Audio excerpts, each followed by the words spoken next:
No niin, hyvää huomenta. Mä olen Aaltosen Ali, Palloksen koulutuspäällikkö ja tänään jutellaan seinäpuhalluksesta. Ja puhutaan vähän, vaikka sitä paljon uudiskohteessa käytetään, niin puhutaan vähän myös tuosta saneerauksesta ja siihen liittyvistä asioista. Seinäpuhallus itsessään, sehän ei ole mikään uusi keksintö.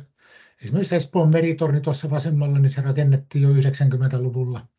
Ja itse asiassa 90-luvulla meidän silloinen tuotekehityspäällikkö ideoi meidän Saksan maahantuojan kanssa kaljatuopin ääressä tämmöistä yhdistelmälaitetta, ulospuhallusilmanottolaitetta. Ja perinteinen tarina, että servettiin, se piirrettiin ja siitä syntyi sitten tuote, mistä tuli loppujen lopuksi aika suosittukin. Että Saksassa siihen aikaan ja edelleenkin tehdään paljon saneerausta ja siellä koitetaan tehdään kokonaisen kerrostalon saneeraus, niin tehdä se todella juohevasti. Siellä ei paljon ylimääräisiä hommia haluttu tehdä.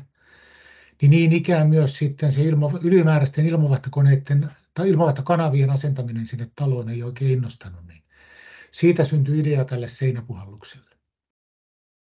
Ja tällä hetkellä tässä seinäpuhalluslaitteesta niin meillä on 3. sukupolvi meneillään. No siinä on tiettyjä etuja. Yleensäkin korkeissa rakennuksissa tuo roilotila on tietysti sellainen, että se vaatii tilaa ja se rajoittaa sen tilan käyttöä, eikä ne kaikki kerroksetkaan välttämättä ole samanlaisia. Että usein yläkerroksissa siellä on suurempia asuntoja, samaan tilaan on alakerrassa sitten laitettu useampi pienempi kämppä. Jokaisesta kämpästä pitäisi sitten vetää kuitenkin se kanava sinne katolle, niin se vaatii sitten siellä ylimmissä kerroksissa enemmän sitä roilutilaa. Ja joka ikinen kanavametri, niin se ei ole sille järjestelmälle hyväksi. Se lisää niin painehäviöä, puhaltimien energiankulutusta kuin sen järjestelmän äänitasoakin. Ja toki kustannuksiakin.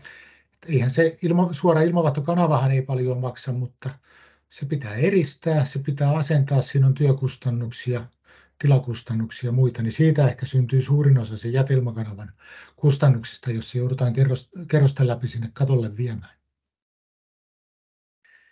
Ja sitten pystynousuissa syntyy vielä sitä hormi-ilmiötä, että se jäteilman painehäviö voi vaihdella ulkolämpötilan mukaan. No toki siihen on tänä päivänä ratkaisuja, että on tämä meidän 99 CF, niin siinä on nämä vakiovirtauspuhaltimet, mitkä kompensoi niitä hormi-ilmiön vaikutuksia. Pitää ulkoilman lämpötilasta huolimatta sitä poistoilman ilmamäärää vakiona.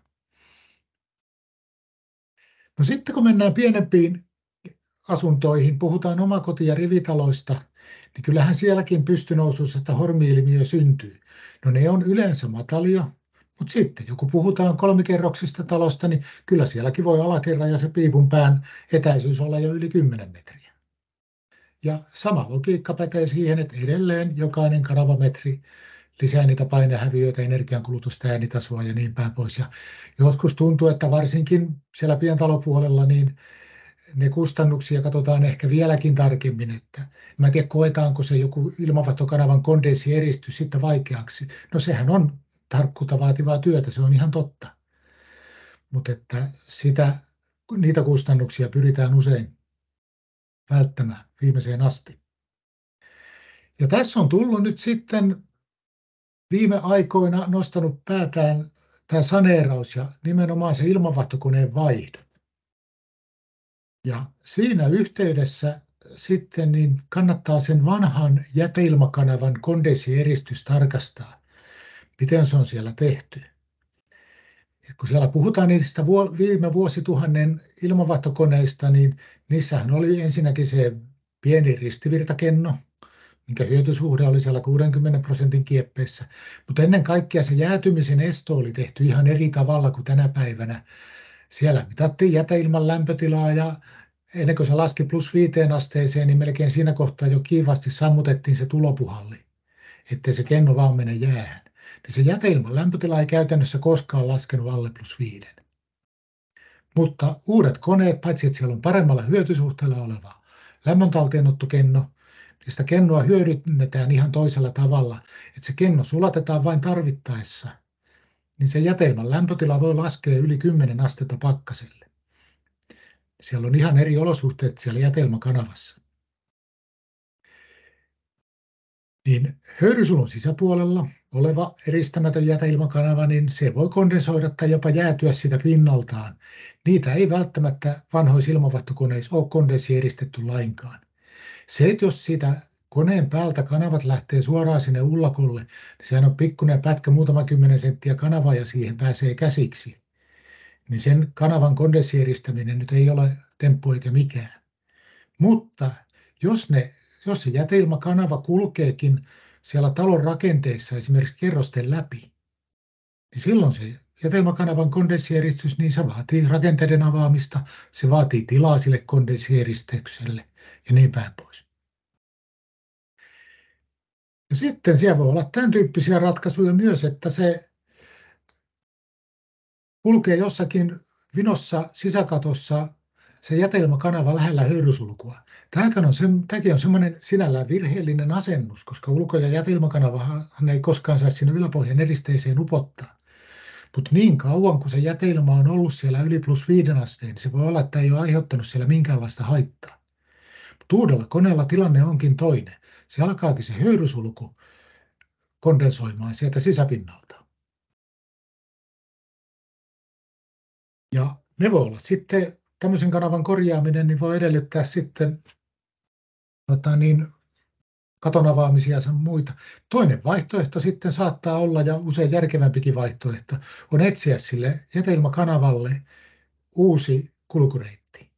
Ja siinä kohtaa seinäpuollus voi olla sitten järkevä vaihtoehto. Ne vanhat ilmanvaihtokoneet tehtiin aika usein niin, että se liesikupu liitettiin siihen ilmanvaihtokoneeseen. Ja nyt tänä päivänä, kun niitä ilmanvaihtokoneita vaihdetaan, niin aika usein samassa yhteydessä sinne asennetaankin erillinen liesituuletin. Niin sille liesituulettimelle tämmöinen kanava-asennus kelpaakin, koska sehän on lämmintä huoneilmaa ja siellä ei pääse mitään kondensointia tapahtumaan.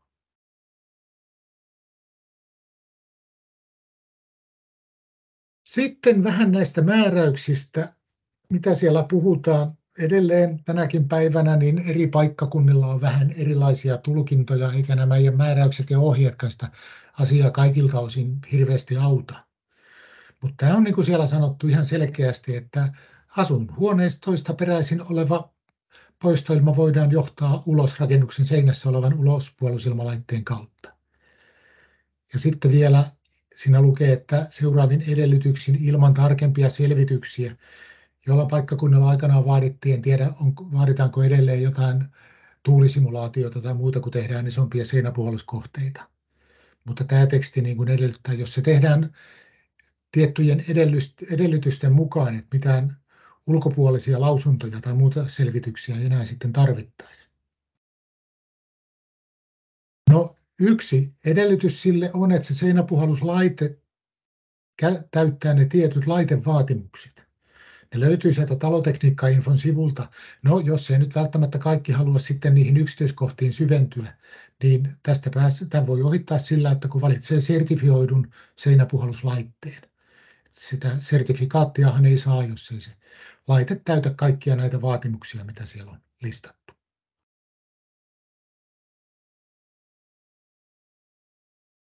Sitten tontti tai rakennus saattaa rajoittaa sen käyttöä. No, seinäpuhalluslaitteen etäisyys naapuritontista 4 metriä. Tämä nyt ei ole mikään pitkä matka. Yleensä se rakennuksen seinän ja tontin rajan etäisyys onkin tuon verran. Mutta vastapäisestä rakennuksesta niin 15 metriä. Niin tämä voi pienillä tonteilla sitten jo antaakin rajoituksia. Aina välillä sitä pohditaan, että voiko tuon ilman puhaltaa seinästä, että jos se jää siihen omaan seinäpintaan kiinni se ilma, mutta kun siinä on riittävästi sitä lähtönopeutta, niin kyllä se omasta seinästä lähtee irti. Mutta naapurin seinään se voidaan saadakin ja puhaltaa sinne naapuritalon vastapäisen talon parvekkeelle. Et sen takia tuossa pitää sitä etäisyyttä olla sinne vastakkaisiin rakennuksiin. Ja sitten sitä ei tietystikään saa sijoittaa sit minkään umpinaisten sisäpihojen seiniin. Et jos se sisäpiha on kaikilta seiniltä tai kaikilta sivuilta rakennettu, niin jos sinne monta seinäpuhalluslaitetta puhaltaa, niin kyllä siellä ruoanlaittoaikana melkoiset käryt sitten on sisäpihalla. Avaraan tilaan se ulospuhallusilma pitää puhaltaa. Sitten rakennus itsessään voi aiheuttaa myös rajoituksia, että sitä seinäpuhalluslaitetta ei saa asentaa minkään räystään tai muun ulokkeen, parvekkeen tai jonkun katoksen alle. Et esimerkiksi meidän laitteessa ohjeena on, että jos meillä on vaikkapa metrin mittainen räystäs, niin silloin siitä pitää myös korkeussuunnassa olla se vähintään metri tilaa siihen räystääseen. Jos se asennetaan lähemmäs, niin kyllä siinä riski on, että talvella sieltä ulospuhallusilmassa oleva kosteus, se voi tiivistyä siihen räystään tai parvekkeen alapintaan.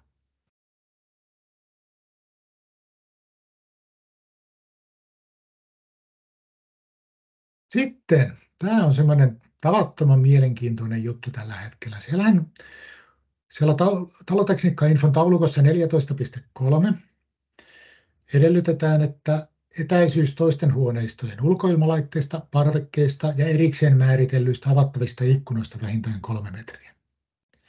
No avataan ensin vähän tuota erikseen määriteltyä avattavaa ikkunaa. Se tarkoittaa sitä, että siellä naapuriasunnossa pitää pystyä osoittamaan joku ikkuna, avattava ikkuna, mihin tuo 3 metrin etäisyys täyttyy. Lähempänäkin avattavia ikkunoita saa olla. Esimerkiksi joku parvekkeen ovi ja tämmöinen, sehän niin sanotusti täyttää sen ikkunatuuletuksen vaatimuksen, että vähintään yksi tuommoinen avattava luukku siellä asunnossa pitää olla. Mutta sitten Talotekniikka-infon sivulle on lisätty tämmöinen teksti, että koska nämä tulkinnat riittävistä etäisyyksistä vaihtelee, niin se rakennushankkeen ryhtyvä voi perustellusta syystä tulkita, että näitä minimietäisyyksiä ei tarvisikaan noudattaa. Tästä on paljon keskusteltu aikana, että mistä on syntynyt tuo 3 metriä, se etäisyysvaatimus, ja sehän tuli aikanaan kerroskorkeudesta. Kun kerroskorkeus oli 3 metriä, niin ei kukaan tiennyt, että pitääkö noiden laitteiden etäisyys olla 0,5 metriä vai 5 metriä, mutta kun siihen laitettiin ohjeeksi 3 metriä, niin niitä saatiin asentaa kerrostaloissa päällekkäin. Mutta totuushan on se, että jos tuommoinen laite ei sekoita ilmaa siinä itsessään, eli se oma jäteilma ei tule omaan ilmanottoonkaan, niin ei se nyt vieressä olevan naapurin ilmanottoonkaan kyllä ihan helpolla mene.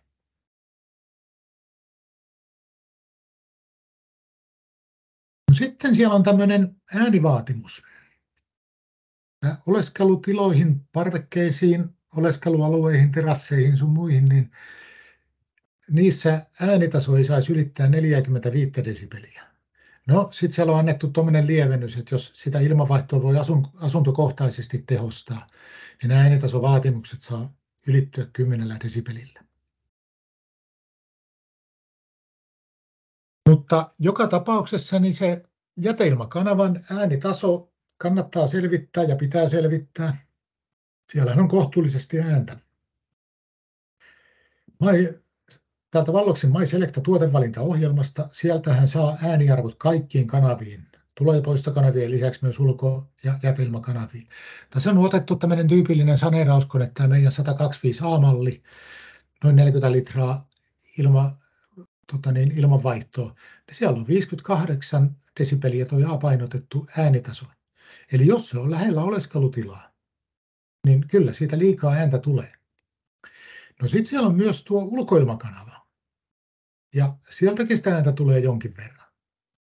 Ja tähän ikään kuin ollaan totuttu, että koska niitä tai ilmanottosäleikköjä on siellä talojen seinässä, niin se humina niistä säleiköistä jostain syystä niin kuin ei ole kauheasti sitten häirinnyt. Mutta ulospuhalluslaitteessa niin siellä sitten tulee vähän enemmän ääntä. Tästä täytyy muistaa sitä, että desibeliasteikko on logaritminen, että luojan kiitos noita arvoja ei tarvitse laskea yhteen. Että jos siellä olisi 2 yhtä suurta äänilähdettä, niin se kasvattaa sitä äänenpainetasoa vain 3 desibeliä. Ja tässä tapauksessakin sen ulko- ja jäteilmakanavan ääniero on 11 desibeliä, joten tuossa tapauksessa sitä ulkoilmakanavan äänitasoa ei käytännössä tarvitse ottaa huomioon. Sen vaikutus siihen kokonaisääneen on alle puoli desibeliä. Tuo jätelmäkanavan äänitaso on määräävä. Toki sitten, jos sinne jätelmäkanavaan asennetaan se äänenvaimen, niin sen jälkeen se voi olla, että se ulkoilmanotto on siinä kohtaa sitten se määräävä, ja onko se ääni sitten häiritsevä tai ei. Ja sitten etäisyys vaikuttaa sitten tietysti, että aina kun etäisyys kaksinkertaistuu, niin ääni pienenee 6 desibeliä.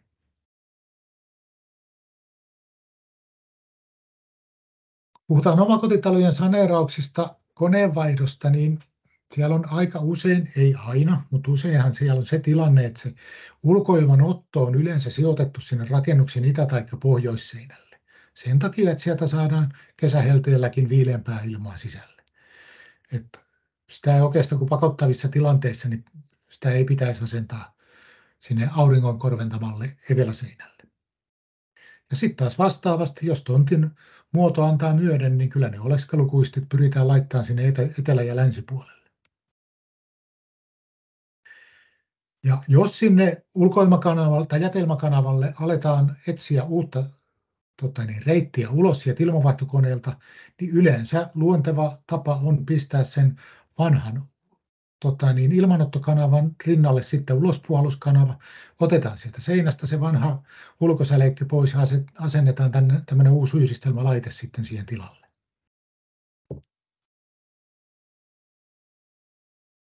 Ja sitten on siellä, jos siinä on oleskelutiloja lähellä, niin kannattaa laittaa tuo äänenvaimen. Niin mun mielestä mukavaa, kaunista oleskeluterassia ei kannata pilata ilmanvaihdon äänellä, koska tuommoisen äänenvaimentimen kustannukset, niin siinä puhutaan käytännössä kympeistä. Ja eikä kannata katsoa pelkästään näitä määräyksiäkin, että jos toi 45 desibeliä, niin mun mielestä se on kova ääni. Että jos itselleen tekee, niin ei kannata tehdä tuommoista tavallaan miinaa tai aiheuttaa ääntä siihen omalle oleskelualueelle. Ja sitten jos tekee toiselle, niin ei tietysti kehtaakaan tehdä tuommoista. Eli kyllä tuohon äänitasoon kannattaa kiinnittää huomioon, ettei siitä tule sitten jälkeenpäin sanomista, ja jälkeenpäin pitää sitten uudestaan hakea joko kanavalle uutta kulkureittiä tai asentaa äänenvaimentimia tai muuta. No sitten siellä edellytetään tuota lähtönopeutta vähintään 5 metriä sekunnissa. Ja ohjeena on, että se 5 metriä sekunnissa pitää toteutua tuolla käyttöajan tehostamattomalla ilmavirralla, eli tällä niin sanotulla kotona nopeudella. No sehän ei ole mikään ongelma saada riittävä lähtönopeus, kun laitetaan riittävän pieni reikä, mutta siitä tulee sitten vaan ne muut murheet. Jos sitä ilmaa koitetaan oikein pienen reijän kautta puhaltaa ulos, niin kyllä siitä syntyy sitten jo painehäviöä ja ääntä ja puhaltimien sähkönkulutus nousee. Ja tässä meidän autin varjossa on tämmöinen 7-osainen kartio. Niin tätä samaa laitetta voi käyttää sieltä 18 litrasta noin 100 litraan saakka, niin että se painehäviö ei nouse siinä ulospuhallusilmassa yli 30 pascal.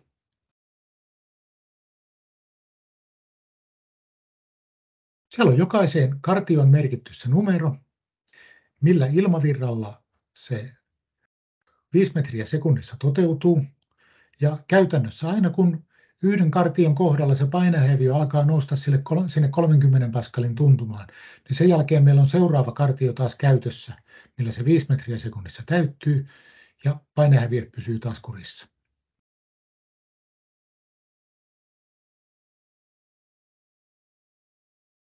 Mutta sitten talotekniikka-infossa on tämmöinen teksti siellä, että mikäli siellä on liesikuvun toiminnasta, märkätilojen käytöstä tai kosteudenpoiston tarpeesta toimiva tehostusautomatiikka, niin silloin riittääkin, että se 5 metriä sekunnissa toteutuu sillä tehostustilan ilmavirralla. No siihen on monenlaisia eri ratkaisuja. Jos sinne valitsee tämän meidän Delico-liesikuvun, niin siellä on automatiikka, että aina kun liesikuvun läpän avaa, niin se liesikupu ohjaa ilmanvaihtokoneen automaattisesti jo tehostustilalle. Sitten kun läppä suljetaan tai se ajastin sulkee sen läpän, niin silloin se palautuu ilmanvaihto taas siihen normaalille käyttönopeudelle tai sille nopeudelle, mikä oli ennen sitä läpän avaamista. Sitten yksi tapa on tuoda sieltä se liensikuvun läpän kärkitieto ilmanvaihtokoneelle. Kun läppä avataan, niin ilmanvaihto tehostuu. Tässä on myös se etu, että ne puhaltimet voi käydä eri nopeudella sillä hetkellä, kun läppä on auki, niin sillä voi kompensoida sen läpän avaamisen aiheuttaman poistoilmavirran kasvu. Ja sitten, jos siellä on meidän tällä MyVallox-ohjauksella oleva kone, on sitten tämä Control-ohjain, uusi Touch-ohjain, tai vaikka siellä koneessa ei olisi asukkaalle annettu ohjainta lainkaan, niin siellä ilmanvaihtokoneessa on kosteus- ja hiilidioksidianturit. Eli kun mennään suihkuun ja pesuhuoneen poistoilman kosteus nousee, niin se kone tehostaa automaattisesti ilmanvaihtoa. Niin näillä eväillä tuo ohjeen edellytykset täyttyy. Se, että kannattaako sitä aina täyttää, mutta tämä antaa semmoisen vapauden, varsinkin kun puhutaan isommista ilmavirroista, että siellä alkaa sitten, on riski, että siellä alkaa järjestelmän äänitasot tai painehäviöt nousemaan, puhaltimen sähkönkulutus, niin tämä antaa sitten siihen hiukan pelivaraa, että kun siellä on se automatiikka, niin ei tarvitse kotona tilassa vielä kuristaa sitä jätelmäkanavan ulospuhallusaukkoa.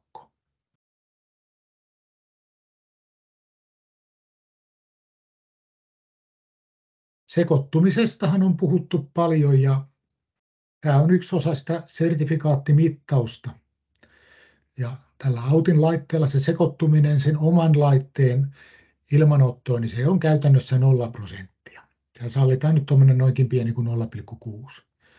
Niin tämä on semmoinen mittaus, että tästä voi sitten miettiä, että jos tuossa vieressä on toinen ilmanotto, tai siinä on avattava ikkuna, niin kuinka tuo ulospuhallusilma sitten onnistuu siihen kiertämään.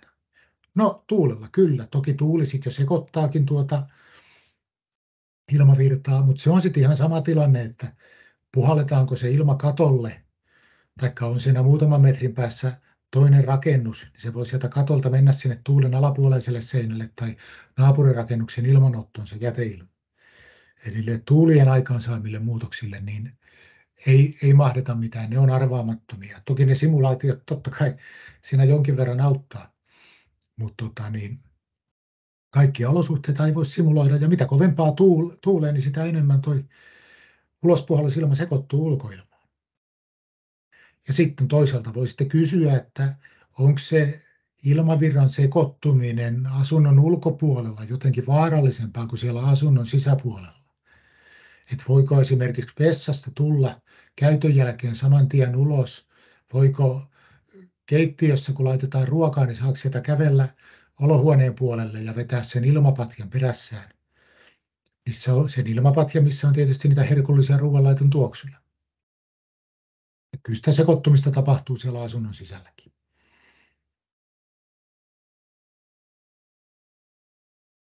Sitten tuolla seinäpuhalluslaitteella on sitten vähän muitakin vaatimuksia, mitkä asettaa lähinnä se ilmanvaihtolaite.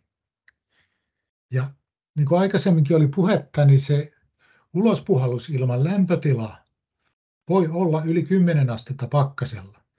Ja meille on tullut aina silloin tällöin vastaan, että siellä seinäpuhalluslaitteita tai kattoläpivientäjä jäätyy umpeen. Saattaa olla, että siellä on käyttövirheistäkin kyse, että siellä on laitteita, missä ei ole tätä kosteustehostusta, niin ilmanvaihto käytetään jatkuvasti liian pienellä teholla.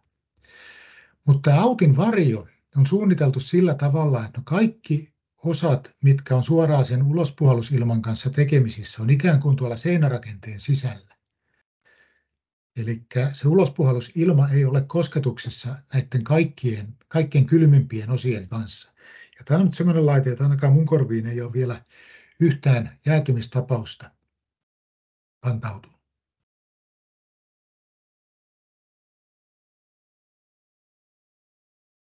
Laitteen asennus itsessään on varsin yksinkertaista. Sen mukana toimitetaan tuommoinen kattoasennuslevy, ja se kääntämällä määritellään sitten sen laitteen kätisyys. Se voidaan myös ikään kuin murtaa poikki, ja laitteet voidaan asentaa kauemmaskin toisistaan ulospuhallus ja ilmanotto vaikka eri puolille seinään tai eri puolille rakennusta.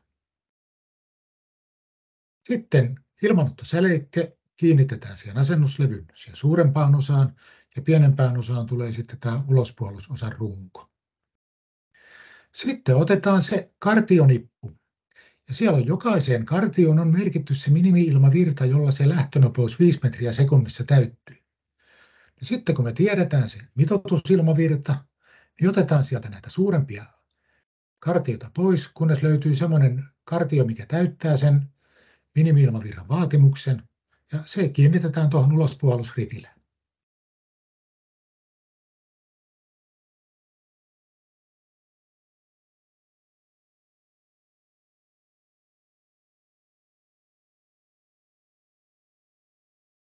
Kiitoksia. Nyt olisi kysymysten aika.